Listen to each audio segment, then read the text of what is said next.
3, 2, 1.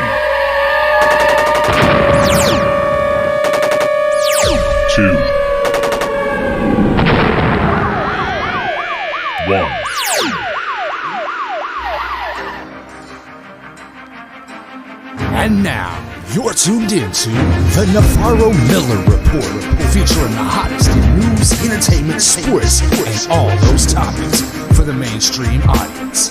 The Navarro-Miller Report. Examine your reality.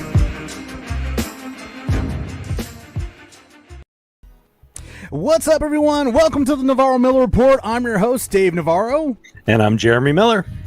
And we have no one here today, Jeremy. It's just you and me. That's a scary Nobody loves thought. us. That's a scary thought right now. Just the two of us getting to mess with each other all hour long. This is going to be fun. Just the two of us. We can make it. Oh, wait. No. I can't do that. Sorry about that. Just wanted to go ahead and, just tell everybody thank you so much for joining us today on the Navarro-Miller Report. A lot of stuff happened this weekend, actually, Jeremy. But before we get into all that, got to go ahead and start off traditionally with a couple of TikTok videos. I love getting your reactions on some of this because, well, it's the type of thing that basically, man, it's crazy. And I don't know, I'm assuming this might be the one, but has this ever happened to you while shaving? One guy says she'll be there in 2 minutes, but you forgot to shave.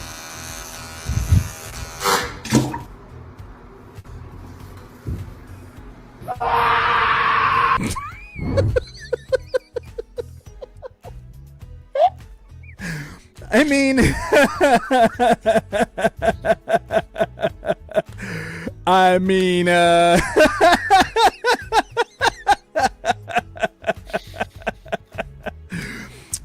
I've taken a nick once or twice. I swear. That reminds What am I going to lie? But not the whole thing off, you didn't self-circumcise. No. Those are some sharp clippers the guy was using, apparently. I have received a nick once or twice. Yeah, there you go. It was tough. No, it was that reminds me, when I heard the thump, it just reminds me of that episode of Friends where Joey was trying to do this one part for a movie. But he had to be an original Catholic Italian guy, and back in those days, he said that they had a turtleneck. They were not circumcised. So he has Monica do a bunch of different types of attachments down there because he's fully circumcised, and asked her to do a bunch of attachments down there. And then when it came time to show his junk to the director, he's like, see, there you are. It's 100% me. All of a sudden, you hear a thump fall on the ground. And then he looks at the director. He's like, that's never happened before. There's an episode of Friends I'm glad I missed. I swear, I was crying laughing when I saw that. God, it was hilarious. But yeah, I had to share that one. But in essence, thanks for sharing, really. Yeah, you're very welcome for that. Brought back great memories. We have another one coming up right here, and this is something that I like to call couples goals when you're trying to motivate somebody. Like, for example, I speak Spanish, so if I'm trying to motivate a significant other to speak Spanish, I think this is the best way to do it. Caleb, I'm only speaking Spanish, and if you don't know what I'm saying, you're getting sprayed. What? Why do you have what? Solamente en español. Wait, say it slower. Español. Spanish. Yes. Tú tienes que manejar. What? Car? Car! Riding in the car! You have to... Manejar. No! Oh gosh, that was bad. Necesitamos plátanos. Hold on. Nope. We need bananas. Yes. Wow, good job. Necesitamos verduras. Verduras? Verduras. Wait, like into your lips. Verduras. Verduras? No sé. Verduras. Verduras. No sé. Como pepino. Pepsi? Necesitamos pan. We need a pan. Don't. No. I got it right. No, you didn't. Necesitamos We pan. need a pan. Pan. Pan. Don't. Pan. Pan. Pan. Pan. Pan. Damn it. Again, are you trying to get me killed? You know, this would not fly. Well, see, but I mean, the thing is that you would have to learn Joni's, heritage language. She doesn't have to learn. She already knows yours. She'd have to learn it first. She'd have to learn it first. Tagalog's hard, man. Her mom never taught her Tagalog, so I only know one bad word in Tagalog. I only know one, and that's it. Probably not appropriate here. I'm not gonna say it. I just said I know one. I didn't say I was gonna say what the word was. But yeah, that's always fun. I mean, I think that if I were to date somebody or if I was in a long-term relationship, I probably would use that as a motivator. Be like, no, en español, dímelo en español. I mean, I might do that. Short-lived relationship, in my opinion. Joni's on the line, and she's like, I would dump a bucket of water back. I wouldn't doubt it. She escalates. Yeah, I can see that. I can definitely see that.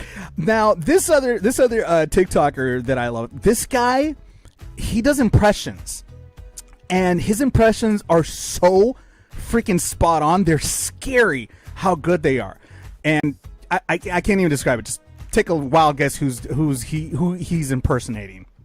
Look, little bit of salt and pepper. Okay, now oil it up beautifully. Slap that steak. Slap the steak. Punch it a few times.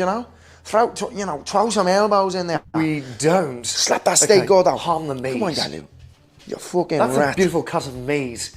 I'm not going to start slapping it. Okay, like it's fucking Jose Aldo's head off the fucking canvas.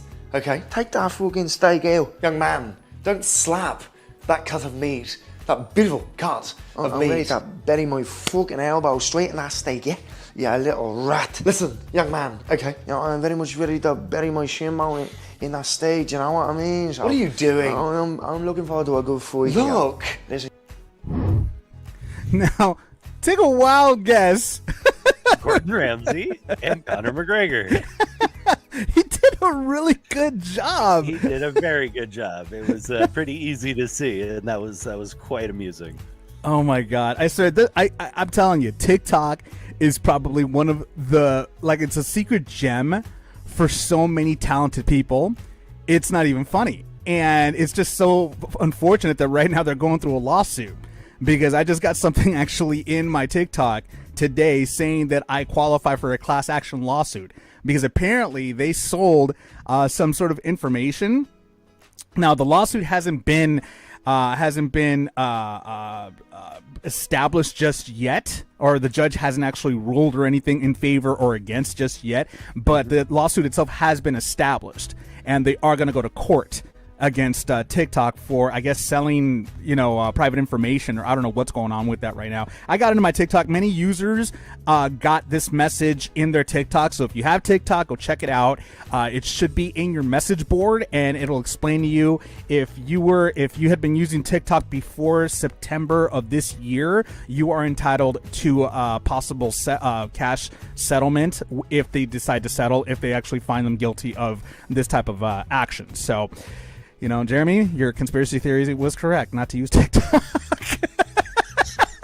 Don't lump me in there. No, don't you do that to me. I don't have time for TikTok. I have enough social media stuff that sucks up my time. Please, you have enough social media stuff that you don't even do. Come on. You're right at the moment. But, again, I don't need to add more. That was my reasoning. It had nothing to do with any conspiracy theory, my folks. We will get him on TikTok one way or the other. Mark my words. It will happen. Mm-hmm. He's like, yes, sir. Why not? Good luck with that. Oh, come on. You got to go ahead and join the TikTok brigade. I don't know. You're already part of the Sandal Squad with me. Yeah. So I don't need another brigade, thanks. That's true. Well, no, that's not a brigade. That's a squad. You and I, we're part of the Sandal Squad. Okay, so we're in that one already. Okay, it's getting crazy up in here. So we got to move on to our top story. Actually, right now, that's in the news. Marilyn Manson is allegedly locking women in a soundproof room. Now, more accusers have come out. Obviously, we know that Marilyn Manson has been accused of a lot of pretty much sexual, misconduct and such and things like that. And at this point, it seems like more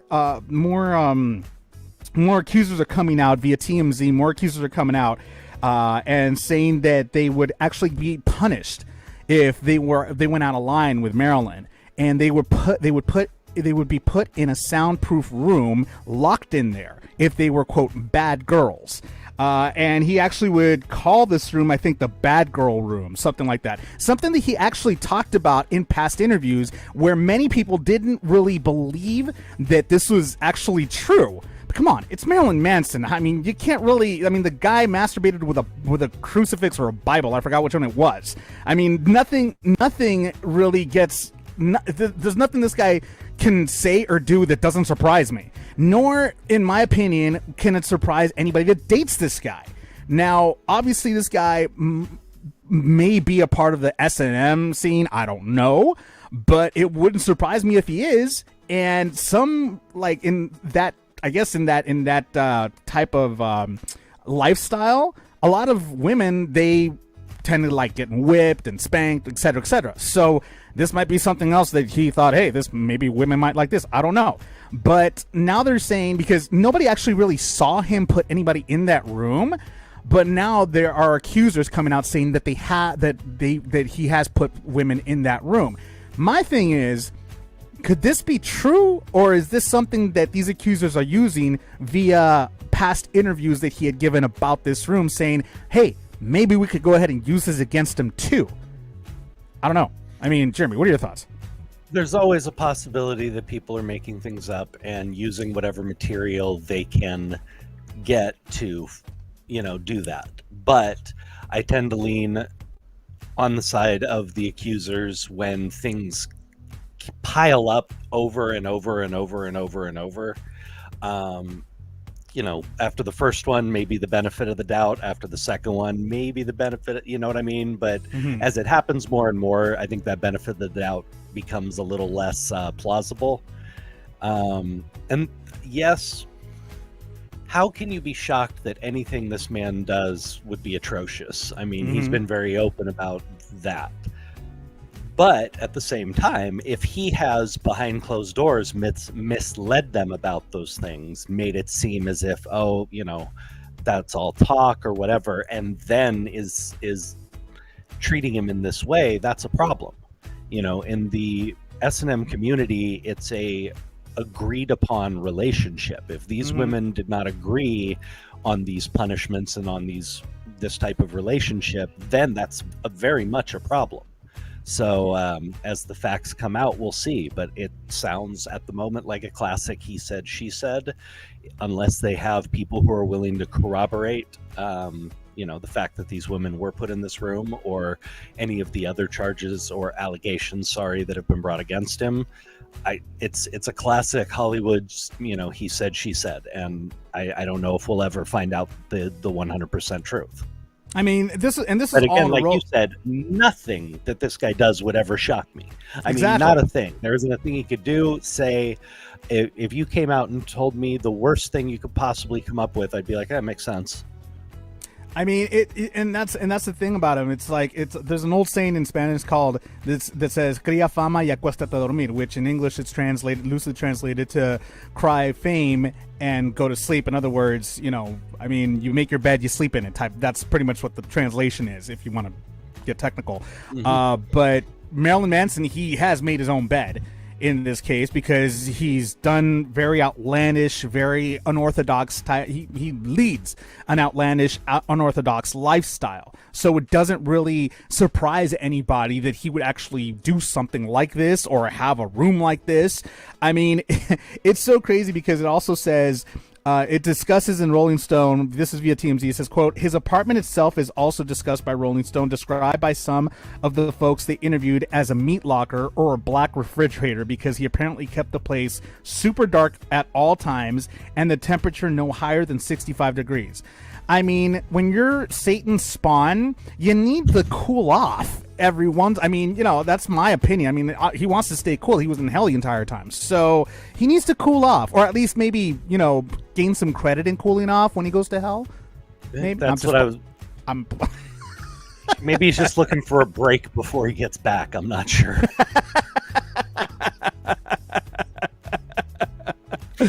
Oh my God, this is just terrible. We're just horrible people to this guy. I don't know what to do with that. I mean, seriously, nothing about this about him shocks me. I don't want to make it seem like I'm saying, the women should have known better. It's not that type of situation at all. But you have to go into it with your eyes open. Now, if he misled them, that's a different story. And again, we don't know. We do not know any of the ins and outs. True.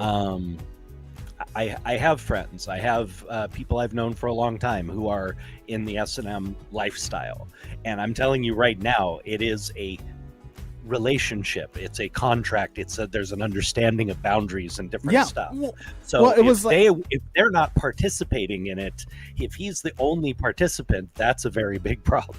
Well, I mean, look at it this way. I mean, 50 Shades of Grey, the book, it's pretty much a manual of what that lifestyle is like, and it has to be a consent via two adults that they say, I'm okay with you treating me like this. I'm okay with you doing this, that, and the other. It has to be, like you said, consent between two people.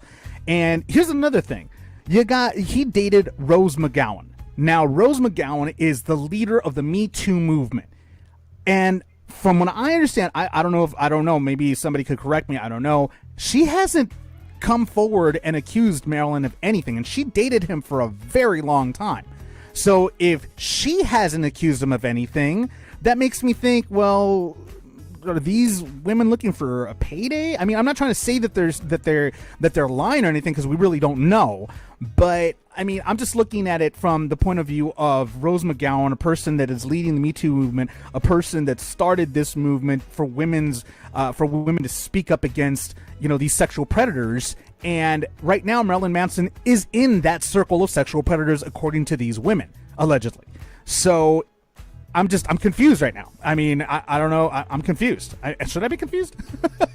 I can't speculate on why she may or may not have, spoken up. I don't know what their relationship was like, except to know that they were together for quite some time. So I don't know why she would or wouldn't comment. Again, if they had a mutual and consensual relationship, it would make no sense for her to comment on anybody else's relationship with him until the facts begin to come out. That's the only thing I could think of. There's nothing there for me to say with her. Yeah. They had a relationship. She, as far as I know, as like you said, has not made any grand statement that he, was in any way inappropriate with her during their relationship like that. So I have no clue what. Again, that still doesn't close off the possibility of him having still done this with other women against their will. Just because you were a nice guy once doesn't mean you still are. So true. It doesn't lead me to feel anyway. I think we're gonna have to wait till some facts start coming out. Hopefully they will, so we know one way or the other, and either he can put it behind him or these women can get some amount of justice. We'll have to see how it plays out. Agreed. But for right now, it seems that Marilyn's got his hands full, and maybe even the room full. I don't know. In other news, that was bad. I know. In other news, Jeremy, you have a story about a moron that is about to get caught. This is actually funny when you told me about it. Yes. So in Wrexham in Great Britain. Wrexham. Did you know him? Didn't know. Wrexham. No. In Wrexham, there is an AstraZeneca plant, which was shut down in January because of a false bomb, a bomb scare. And a gentleman actually sent a false bomb with working parts and whatever else there to shut it down. Apparently, he has an obsession with the COVID-19 vaccine and its evils or something. So he wanted to disrupt production, and he sent it. Well, it got a military response. They x-rayed it to make sure, what it was. They saw working parts, batteries, wires, so they exploded it. And going through the remnants after the explosion, they found paperwork with this moron's name and address on it.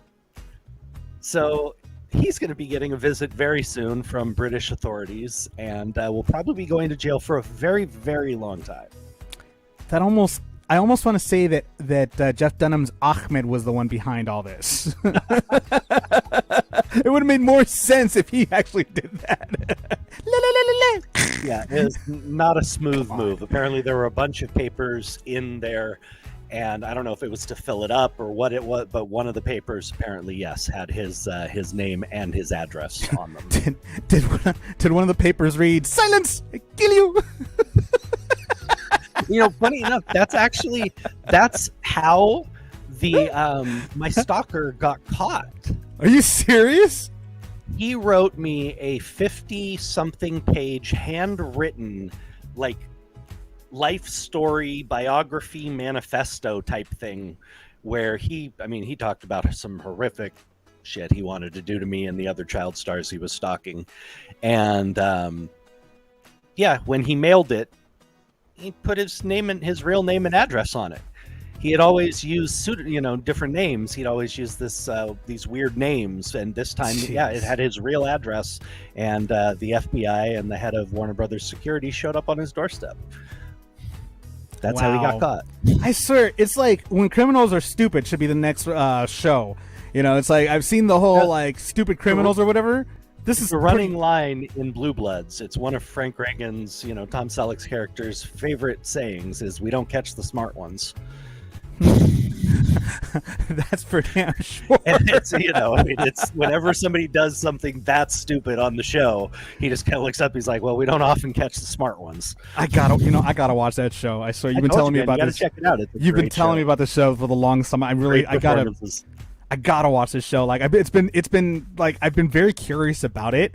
I just haven't sat down because I've had so many other shows that I've been kind of binge watching shows that went off the air that their season was over, and I wait for that until the season's over, and then I start binge watching everything else.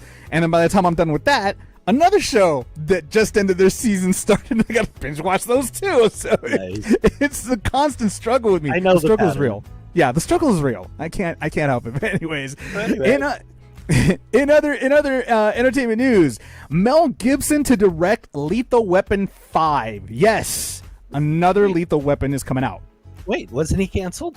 What's the cancel culture? Mel was canceled. What's the matter? No. Happened? Well, hold on. Technically, when he had that whole issue with anti-Semitic things that happened and everything, cancel culture hadn't existed yet. So he's grandfathered in.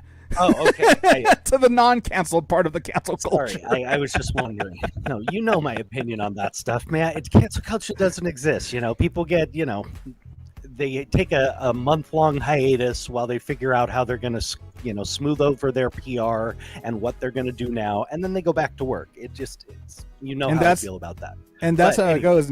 And on the stream, Jeff Schaefer just expressed how happy he is. He's like, yes, it's about time, Lethal Weapon. Now, Jeff, let me explain what happened. So, Lethal Weapon was supposed to actually come out a few years ago.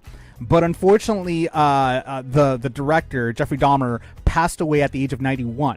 And the project was actually shelved. So they didn't move forward with that project. They had many writers come in. There were many versions of it. But unfortunately, nothing ever came of it. Now, Mel Gibson came in, and he actually did an interview in the United Kingdom.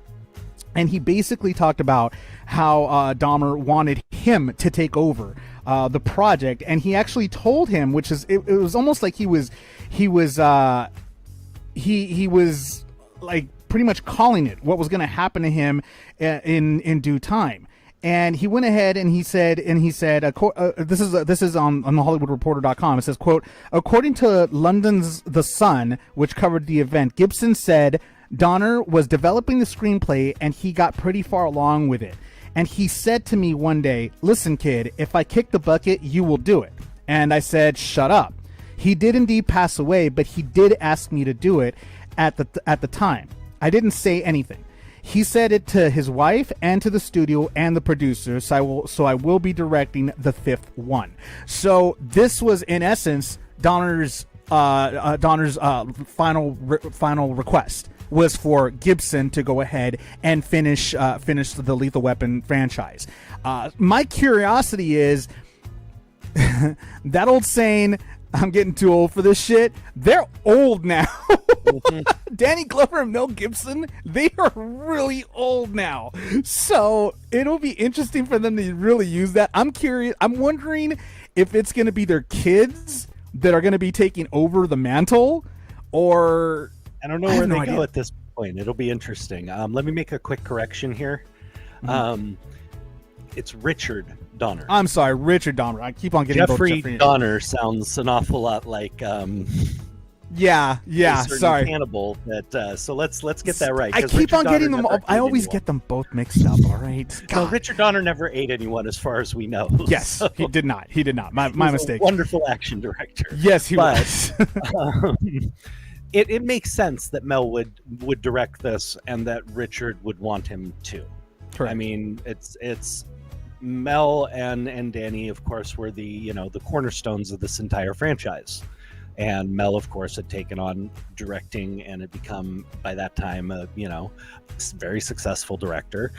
It makes sense that he would want him to continue this on. And if it's coming from, if the studio knew about it, and if Donner's wife knew about it, then of course they're going to want to back him up. They're going to want to honor that last request, and they're going to support Mel in getting this made.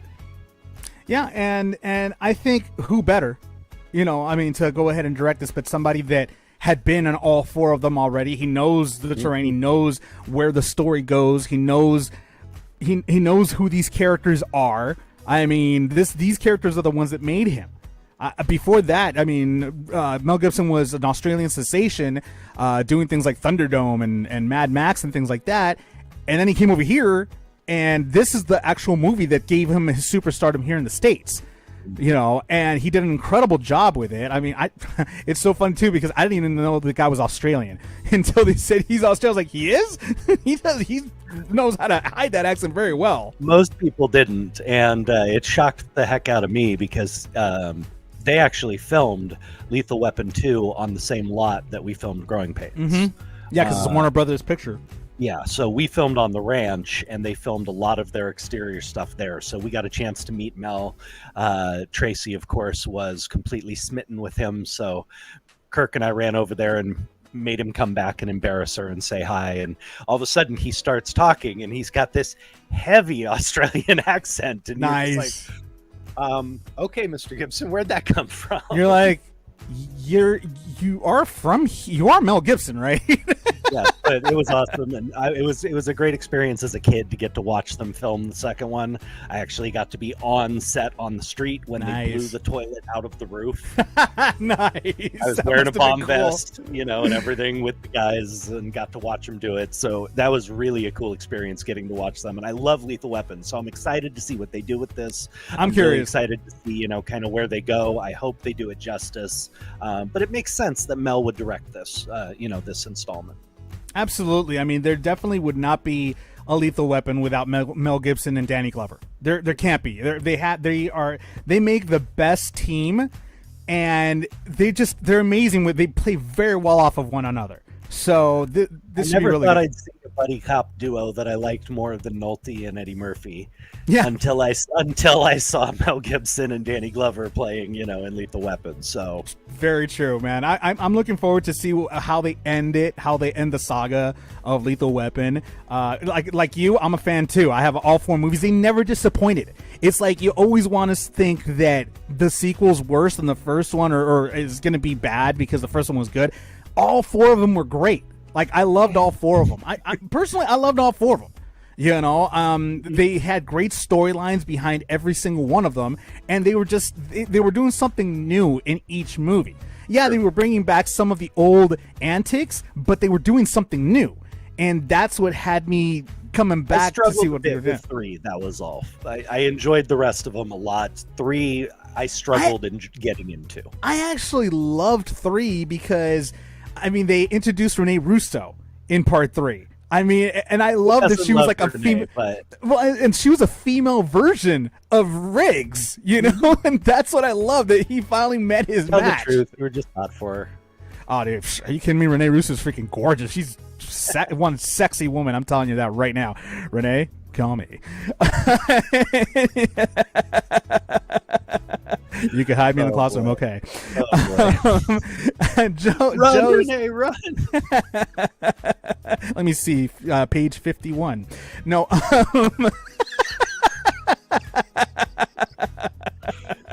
Where's our guest? We're going off the rails. On the stream, Joe is saying, wonder if Joe Pesci will be there. Joe's really he's really old at this point. That's going to be a tough one for Joe. He's up there in age. He's in his close to 90s now, right? I believe so. I don't know his exact age, but I do know that he, is not. I know he's not, looking for projects and stuff right now, not looking to work a lot. He's had health issues because, age related. And so that would be a tough one. Again, you're talking about an action film. Yeah. So, short of a cameo, what could he do physically? What could he be a part of? Well, Pesci wasn't really the action one in any of the movies. He got shot once. Well, he ran around after them a lot. He was around the action. So he did. I just don't. Like I said, short of a cameo, I'm not sure how they could work him in. But again, that's why people smarter than me are getting paid a lot of money to put this together. No, and the other thing too is that he did do the most recent movie he did was with that all-star cast in that Netflix original movie, The Irishman. He was in that one, and he did a great job in that one. So he still has it, but that was like what, 3 or 4 years ago? No, that was more, wasn't it? It was like 5-6 years ago, The Irishman. When they actually filmed it, I think it was 3 or 4 years ago now. Yeah, so it was released like 3 years or 2 years ago. Okay, so Joe is saying that Pesci's actually 78. 78. So, there you but go. still, See, he's not that much older than or he's right in the same age range as Danny Glover, and true. But again, from what I'd heard, I don't know this. I certainly don't know the man personally, but I'd heard he'd had some, health issues and stuff. And again, I don't know if a high energy, high action film is something that he could contribute a lot to. But again, smarter people than me are going to find a way if they want to have him in there. So. Very true. Derek actually had commented when you were talking about the best duos as cops, and he says, quote, can't sleep on Mark Wahlberg and Will Ferrell in The Other Guys. I'll be honest, I watched The Other Guys, and yeah, that's a pretty funny movie, but that was strictly all comedy, like outlandish comedy in my opinion. Lethal Weapon had more action in it, I guess. It had a little bit of comedic effect, and so did 48 Hours was also a little bit comedic, but it had more of a serious tone to it. Mm-hmm. It had more of an action tone to it. So exactly. So I think that's probably what Jeremy means as far as those types of movies go. So, but yeah, again, looking forward to it. They played great off of each other. Will Ferrell and totally. They were awesome together. Especially playing such polar opposites. Gator was hysterical. But yeah, no kidding. No kidding. But wait a minute, there was also a pretty cool duo of in when they rebooted Starsky and Hutch. with okay. Owen Wilson and I can't think of his name. Can't think of his name. It's gonna drive me crazy. Anybody on the stream want to tell me who the name is? Ben, thank you, Ben Stiller. Oh, Derek says that he was being sarcastic about that. Well, Derek, I can't tell if you're being sarcastic. I can only read words. You got to put in parentheses, he said sarcastically, so I could know that you're being sarcastic. But anyways, you got to love the people watching us. It's beautiful. Yeah. You know, I love interacting with everybody that's watching us. And speaking of everybody that's watching us, remember, today is our last day on Facebook. We may do another one on Friday, but we have been telling everybody for the past week and a half that we will be leaving Facebook and moving over to YouTube. So if you haven't moved to YouTube already, do so today so you can continue to watch the Navarro-Miller Report. And we may have some other surprises coming to you in the coming weeks. We'll let you know what's going on with that. But for right now, we'll just keep you guessing. So, I mean, it has something to do with Jeremy wearing some different colors. No. This is not going to happen. My boys are going to step up and save me. Anyways. We have a little bet, ladies and gentlemen. This is going to be ugly if I lose. Oh yeah. Actually, it's not going to be ugly. It's going to be beautiful, as Mel Gibson and Danny Glover would said in Lethal Weapon. It's going to be beautiful. Oh, boy. In other news, Jeremy, you got some bad news for a lot of the people that are fans of Disney's Toontown. What's going on with that? Well, a little bit of bad news just temporarily. It would appear that Disney's Toontown at Disneyland is going to be shut down starting March 22nd. It will be closed for 1 year for a complete reimagining and basically remodeling. So they've said that they want to incorporate much more of a natural feel to Toontown. There's going to be something they're adding called Centennial Park, which is going to be the first thing you see when you enter, and it's going to be much more hands-on and interactive for the kids. Water fountains and play equipment and things like that. They want to make it a much more hands-on and kind of play experience for the kids. So that's one of the big things that they'll be remodeling and redoing. So it'll be 1 year that will not be available at California Adventures, just the Toontown section. But in 1 year, in 2023, it will be reopening, and it will apparently be absolutely beautiful and completely new design. Nice. I remember when Disney's Toontown first came out. Mm-hmm. I actually went there. It was a lot of fun too when it first came out. I like Toontown. I still like going. It's a fun one to go to. So while it'll be a bummer, during that period that you can't go, I'll be looking forward definitely to seeing kind of what the changes are and see if it's worth mortgaging my house to go. Likewise, bro. I'm with you on that one. Real quick, everybody that's on YouTube, there is a bot and a spam bot on the channel on the chat stream. Please ignore that spam bot. Apologies for that, but unfortunately YouTube has these bots that come in, and they tend to, if they see a live stream, they start just going nuts on there. So just ignore that, and we keep on trucking and keep on moving forward. But anyways, going from Toontown to Naked HDXYZ, that's the bot that's on there. It's weird. It's just like continuously going on there. So you gotta love live on air type of stuff. It's the antics for me. Anyways, in other entertainment news, folks, Highlander is coming back. Now, I am a big Highlander fan. I loved all the movie. Well, I loved part one, a little bit of part two. I kind of got lost on the rest, but I love the series. And it seems that they are doing a Highlander reboot starring Henry Cavill, who you might all know as the Man of Steel, Superman. He will be doing one of the roles. Now, I thought he was going to be reprising the role of Connor McLeod, but they haven't actually said what role he is going to be taking on. At this time, it's pretty vague. The news is pretty vague as far as what they're thinking about doing. What they are saying is that it's going to be taking place it's going to be a more modernized, I guess. They're making it more like real instead of fantasy, instead of like a fantasy world. They're making it a little bit more realistic, according to some sources on JoeBlow.com, and it says, quote, a reboot of the Highlander franchise has been in development for a long time now. But it appears that Stiletsky, which is Chad Stiletsky, and Cavill are the winning combination that are going to get it into production. The Hollywood, and this is actually from the Hollywood Reporter as well. Now, Henry is actually scheduled to start filming in 2022. As many of us may know, and by the way, he's getting a pretty good payday, $5 million for this film. As many of you may know, actually, the way that the Highlander series ended, I don't know, this spoiler alert, just in case you haven't seen the final movie that they did, made for TV movie with Adrian. Adrian something. I can't think of his name. I'm horrible with names. Never watched it, unfortunately. Not the guy that played Duncan MacLeod, actually.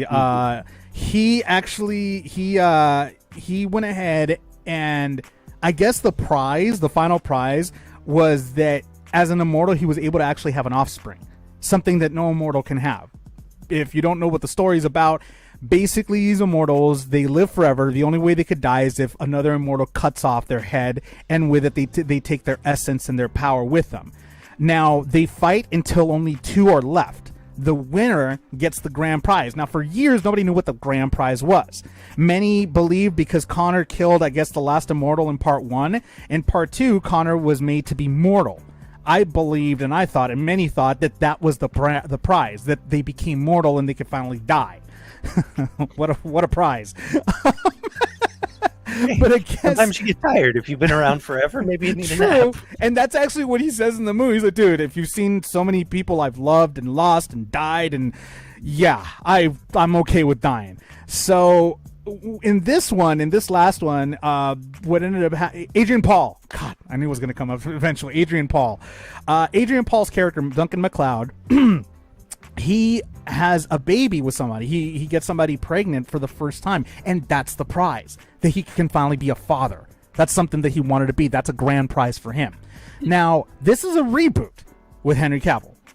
They're still trying to figure out who they're going to bring to play the role as the Kurgan, which is Connor MacLeod's nemesis. That's the one that killed Connor and made him immortal.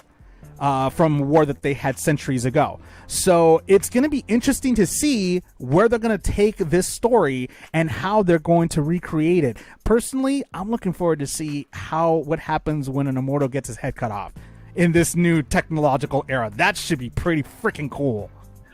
I'm definitely interested in seeing it. I enjoyed the first 2 movies. Like I said, I didn't get into the series, but I really did enjoy the first 2 films when I was younger.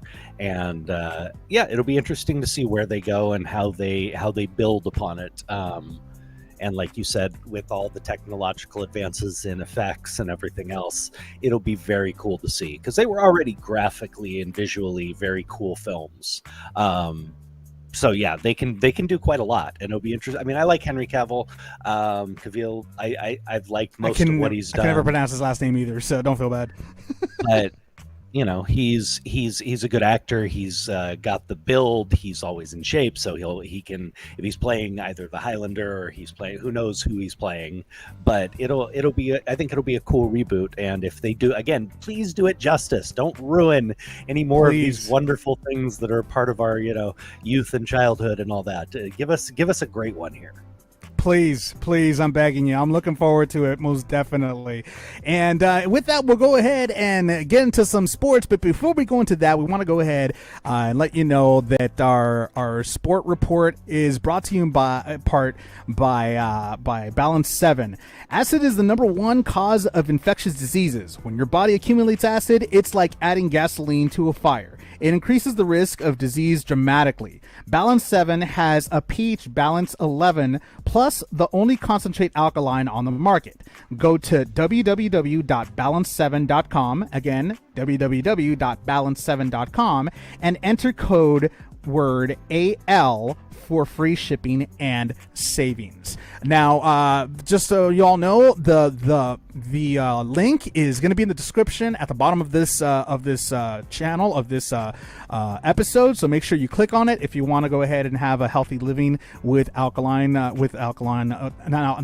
dietary supplement, as Balance 7 has. So make sure you go ahead and check that out. Now, in sports, this is actually something interesting, and many Raider fans might actually believe that this could be part of the what you might call, I guess, conspiracy that's going on right now, because apparently it's I can see your eyes rolling over there, bud.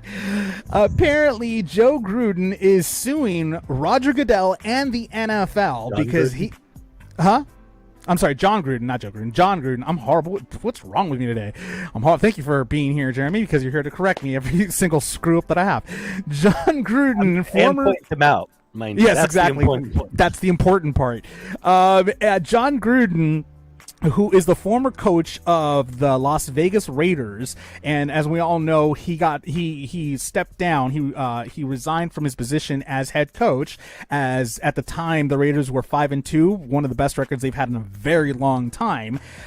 He was pretty much forced to resign due to some emails that got leaked, that had him saying very homophobic type of things, very racist type of things, comments that were in the emails. So he was forced to resign as head coach. Now he's suing the NFL and Roger Goodell because he is saying that he was a target in the investigation for the Washington football team.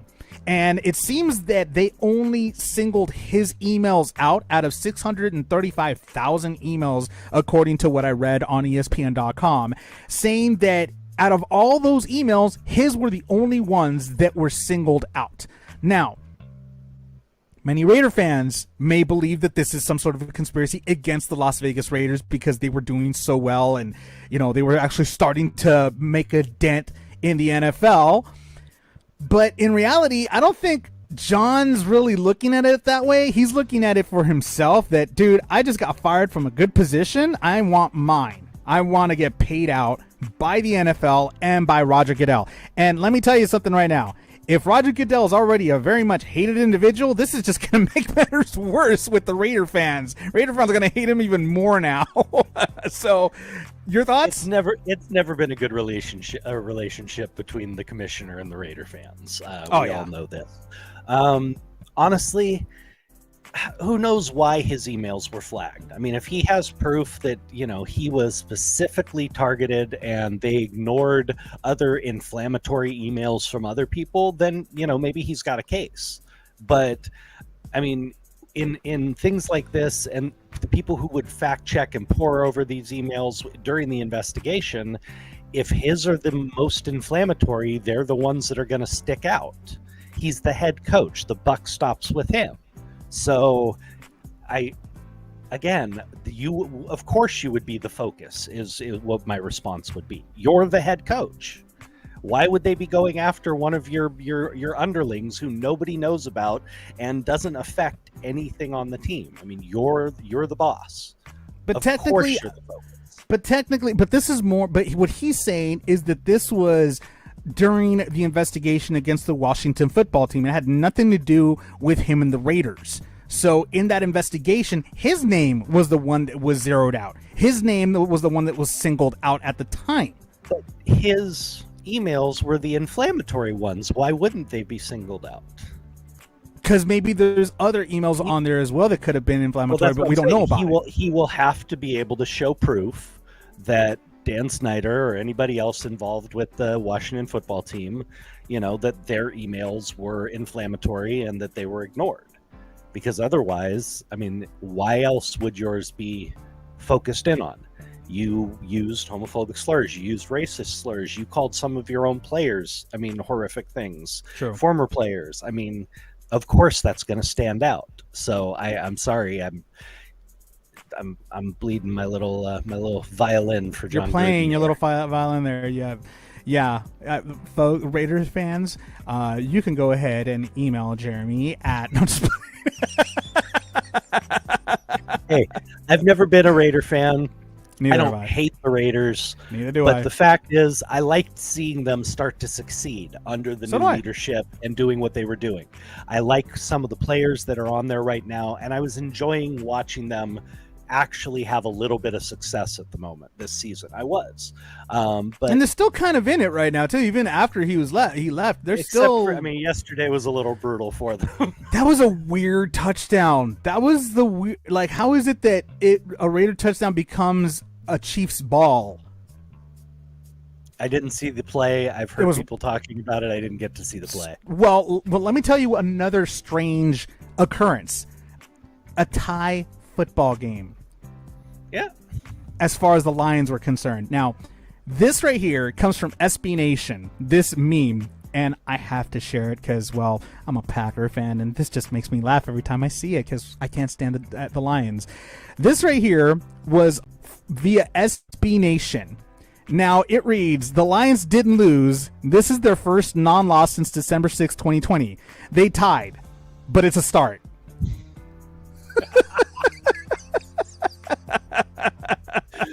Oh, that's brutal. That's savage. That is so absolutely brutal. I mean, although unfortunately, it's apropos. So it was the funniest. It almost reminds me of the character from The League with the asterisks at the end after winning the Shiba. That's what that looks like right now. Brothers. Exactly. The Detroit McCastrix. Here's the thing. I have no problem with Detroit in general. I'm not a Packer fan. I've never had any issue with them as a football team. Loved watching Barry Sanders play. Yeah. Loved watching some of their greats play. Megatron. But what I have an issue with is the way they treat their players. I have a problem with the way management treats their players, the way they treated Barry Sanders, Calvin Johnson. It's absolutely horrendous for them to treat players that built their organization and are the only players to provide any sustained success, and they treated them like crap. And they had a great QB. They had Stafford for the last they had 10 Stafford. years, man. I mean, and he was a great QB, and they didn't even know how to treat him right. They had an opportunity with Stafford, and now Stafford is in LA, and they're reaping the benefits of that. Yeah, I mean, you can look at what they did with Barry Sanders. I hate to harp on it, but look back at it. I mean, Barry had a great, long, extended career. They never built around him. They never did. They brought in mediocre quarterbacks to play around him. He played a significant portion of his career with a guy named Scott Mitchell, who was okay. He was a solid quarterback. He was nothing special. They usually had one good receiver and two or three, has-beens from a couple other teams. They just didn't build around the players they had. They were cheap. They skimped on coaching. They've always had this image, and they've done nothing to change it. I actually spoke with a Detroit Lions fan recently, and the way he's looking at it and the way he believes most Detroit Lion fans are looking at it is that this is a rebuild year. This is a complete rebuild year. They're not really caring. They believe that these losses, it is what it is, but this is a way of them rebuilding their team for next year. So at this point, we really don't know what exactly is going to happen for next year, how it's going to go next year, but they better do something because it's brutal to even watch. Here's the thing. Let me just point this out. Yes, all fans look to next year, and a rebuilding year can be very helpful. But this is still the same team that drafted 4 straight wide receivers with first-round draft picks, never built on defense, still doesn't provide the offense with what they need, and their picks don't work out. They don't draft properly. They don't scout well. So, great. They're going to lose and get a top draft pick. What are they going to do with it? For once, show me what you're going to do with it. Matt Stafford is the only player they drafted who, stuck around for a while. True. So, show me what you got. Well, that's what I'd have to say. I'm still laughing at that meme though. That was probably the best meme. Of course you are. You're a Packers fan. But you laughed too. Come on, that was pretty brutal. No, it's brutal. That is an absolutely. I mean, woohoo! We didn't lose. But you tied. But we didn't lose. But you tied. But it wasn't a loss. It was a tie. Even the coach, when they interviewed him, he's like, I didn't know. I'm in the twilight zone right now. Like, I don't understand. One of the other players actually says, I didn't know you can tie in the NFL. I mean, it reminds me of a Roseanne episode where Dan's in his bowling league and they finally beat this other team, and their chant as they're going out the door is, "We're not the worst. We're not the worst." That's true. That's so true. Well, going from one loss to another, the Seattle Seahawks went ahead and they went up against my Green Bay Packers, and it was a shutout for the Seahawks. But what was funny is that towards the end, there was a little bit of a scuffle between DK Metcalf and a couple of the Packers defensive players, to the point where DK actually grabbed their face masks and just kind of shook it and shoved them away to two of them. And there was a double penalty on both sides, but DK was the one that got ejected for putting hands on another player. Now, the funny part about it is it was about 1 minute 30, 1 minute 45 seconds left in the fourth quarter. They were pretty much done, and they were trying to at least save face by at least getting one more touchdown in the end zone to try to, not have it be a shutout. They couldn't make it happen. But what was funny about that situation is when they were about to go ahead, they were in the huddle. And during the huddle, DK tries to sneak into the huddle after being ejected. And so as soon as the refs saw that, they immediately blew the whistle and they escorted DK right back to the sideline. And DK's like, what? I'm ejected? What? Oh, I didn't know. Come on. He didn't know? He was trying to pull a fast one, man. That was hilarious. It sounds like he was trying to pull a fast one. Yeah, he got caught. This reminds me of a couple, I think it was maybe even 10 years back. Mm-hmm. In college, a college team tried this, but they had the guy change jerseys first. Oh my God. They had him put on a different number. And the refs still nailed him, and the team got in trouble for trying it, or the coach did. But hey, competitors are always going to want to compete. They're always looking for an edge. Is it the right thing to do? No, but hey, he got busted. It was funny. I mean, even the announcers were like, "I've never really actually seen that before," and maybe DK didn't know he was ejected from the game. We don't know. I'm like, yeah, he did. You can see it in his face. He's like smiling. He's like, oh, I don't know. I'm like, come on, bro, really? Get out of here with that. But it was a funny one right there. And in other sports news, Cam Newton returns to the Panthers to deliver another loss to the Cardinals. Looks like Cam Newton couldn't cut it in New England, but he's back home in North Carolina, and he's doing fantastic. I mean, 2 touchdowns in the game. He actually ran one in himself. And when he ran it in, he took off his helmet, looked up at the stands, and says, "I'm back." In all his glory. He just enjoyed being back in Carolina. So, I mean, looks like this might be a new beginning for Cam to at least end his career in Carolina. It seems that he's more comfortable there than he was in New England, in my opinion. Of course. I mean, he's returning home. He's playing in the stadium he played in forever, in front of fans he played in forever. In front of forever. So, of course, he's going to be more comfortable there. And, Carolina definitely needed it. I mean, they were desperate for quarterback help after, Sam Darnold got injured, and then their backup quarterback got injured, and Christian McCaffrey's been injured the whole season. And, I mean, these guys have been struggling so badly with the injury bug. So to get, Cam in there, a little bit of nostalgia, the fans went crazy, this is a great farewell tour for him if that's what he so chooses to do. And where else would you want to have a farewell tour except exactly where you started? Very, very true. Very true. I mean, we'll see how he does in the rest of the season. But one thing's for sure, Cam Newton is back with the Panthers, and he's doing fantastic over there. One last thing I wanted to go ahead and talk about, Jeremy, and this is something that has been bugging me for the longest time. We've never really had time to talk about it. We're going to have time right now because, damn it, I want to have time to talk about this. Okay. Us Weekly and many other people that are involved with social media decide. Oh, this has been getting on my nerves. If you guys follow Us Weekly or any of these other entertainment news sites, the captions are driving me insane. Like, there's a couple of captions. I don't know if it's Us Weekly or if it's another one. I forgot which one it is. The captions always read, like, say for example, if it's a picture of a couple, they're like, "Oh my God, we are so fetch about what's going on between blah so and so and so and so. Click on the link." Why does it sound like it's teenagers writing this stuff? Like, that's what it sounds like. It's annoying. And then I go ahead and read some of the stuff that they're writing. In Us Weekly, especially right now, there was an article regarding how Taylor Swift had her best friend Selena Gomez go and support her at SNL. Now, while she was there, she was wearing a sweater that looked very similar, because there's been when I say she, I mean Selena Gomez. There's been rumors that Selena Gomez and Chris Evans have been dating. Now, there was a sweater that she wore that looked an awful lot like a sweater that Chris Evans wore in the movie Knives Out, which is like a white sweater.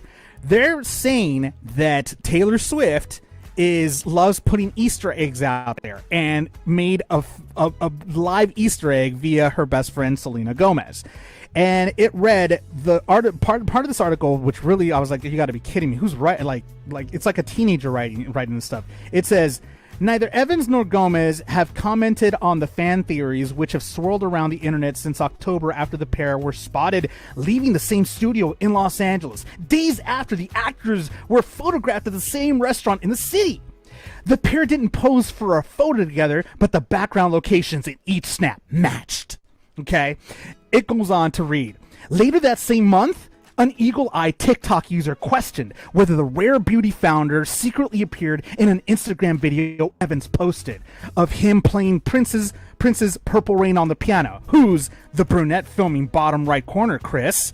One person asked on October 26th after zooming in on a possible reflection on the piano. Oh, my head hurts. Why is it that these people sound like they're a teenage high school? Like, why? It seems like they're like, "Oh my God." Like, "Oh my God, did you hear? Did you hear? Did you hear? Did you hear?" That's what it sounds like to me. That's what it sounds like to me. Would you like the answer? Please. I can tell you. It's because that's who they're writing for. Who else is paying attention to every last little bit of, Selena Gomez relationship drama? And these are all the teenagers who followed her beforehand, and, all the teenagers now who follow the pop scene and follow the gossip. This is the modern day Teen Beat magazines and all that stuff. This is the teen gossip rags. That's why they write them like that. That's who they're trying to grab. That's their market for that type of information. But it seems like they're dumbing down the generation by talking like that. You're making them... Have you spoken to teenagers recently?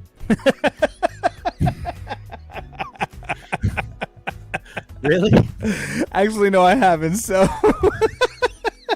but come on, I actually have spoken to like cousins of mine. They don't sound like that. They actually sound more mature than I do, which says a lot about me, but that's beside the point. I mean, they're looking at a certain market. That's why it's like that. It's headlines it's clickbait stuff to grab their attention, and it's written like a gossipy teenager because they're writing it for gossipy teenagers who need to know what happened next.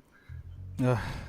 That's why it's annoying to me too. I skip by those articles. I'm sorry. If an article starts with this entertainer and this celebrity are having a relation, I go past it. I couldn't care less. I don't think I've ever read one of those. It's just somebody should tell them something. Somebody should just be like, "Dude, stop," because adults read this too. And trust me when I say, you're driving us nuts. Well, that's the news. In case you haven't heard it, thank you so much for joining us on this edition of the Navarro-Miller Report. I'm Dave Navarro. I'm Jeremy Miller. Thank you guys for coming.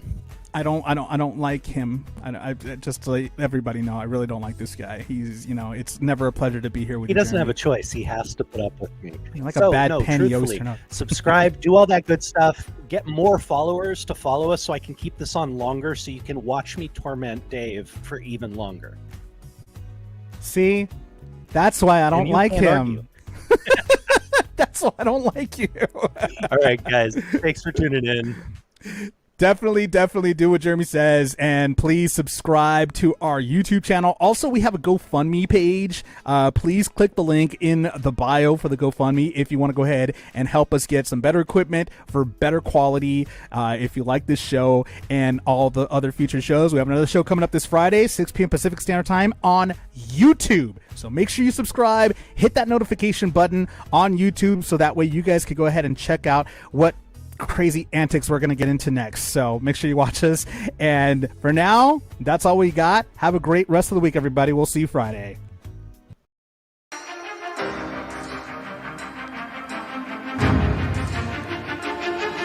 You have been listening to the Navarro-Miller Report.